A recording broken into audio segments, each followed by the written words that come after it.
it's Lindy here. Thank you so much for joining me. On today's episode, we are going to be making meringue Christmas trees. These trees are the perfect addition to your cookie tray or to any party. They're very, very simple. I do have a disclaimer, they are super sweet too though, but kids and adults alike will love them.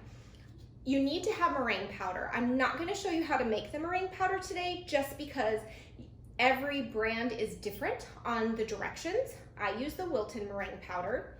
Today I'm also using moss green Wilton icing color because I wanted to go for a vintage look. So I wanted to let you know what color it was that I was using.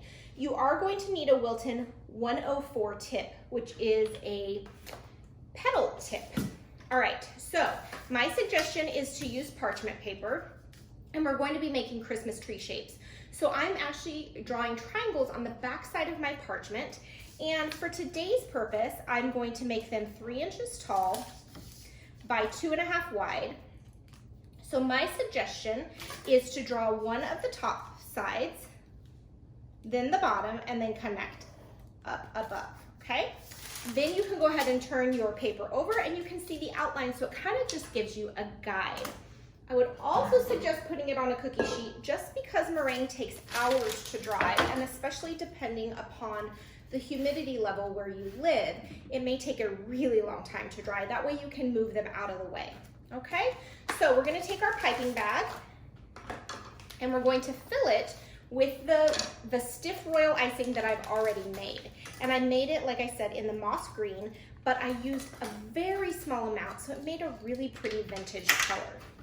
So I'm going to put the small part of my coupler inside and my tip on the outside. When filling your piping bag, you want to fold it down and spread it on out, and then that way you can fill it without making a huge mess. You're going to cup it inside, and you're going to go ahead and fill it with your royal icing.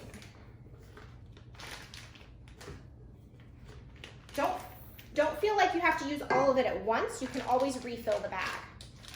Okay, go ahead and unfold.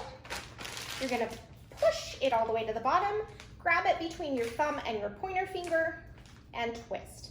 Okay, now when we are making these trees, you want to have your tip at an angle where the longer part is on the bottom, the shorter part is on the top. And we're going to start at the top of our tree and work down. And you're basically swerving back and forth.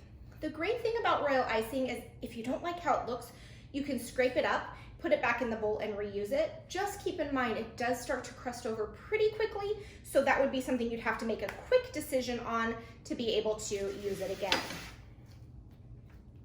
So I'm going to go ahead and start at the top of my tree. Because it's so thick, I am going to use both hands. Whoops. Now, here's a little tip for you guys. My parchment paper is moving around my cookie sheet, so I'm going to go ahead and put 4 dots of frosting underneath it. Push that parchment paper down, and it holds it in place. All right, let's try it again. So I want my swerves back and forth to be very close together.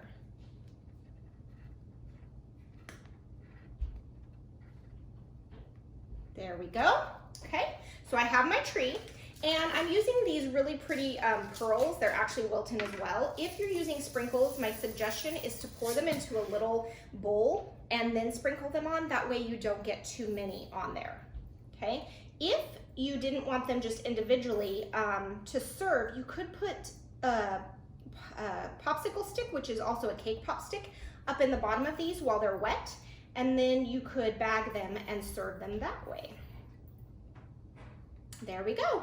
It's that easy. Now, these are gonna take several hours to dry, if not overnight. So keep that in mind when you're making them for a party. And as soon as they're dry, I will be taking a picture so I can show you guys. So thank you so much for joining me. I appreciate you every single time that you log in to see us. Make sure you hit that subscribe button so you're notified when we upload a new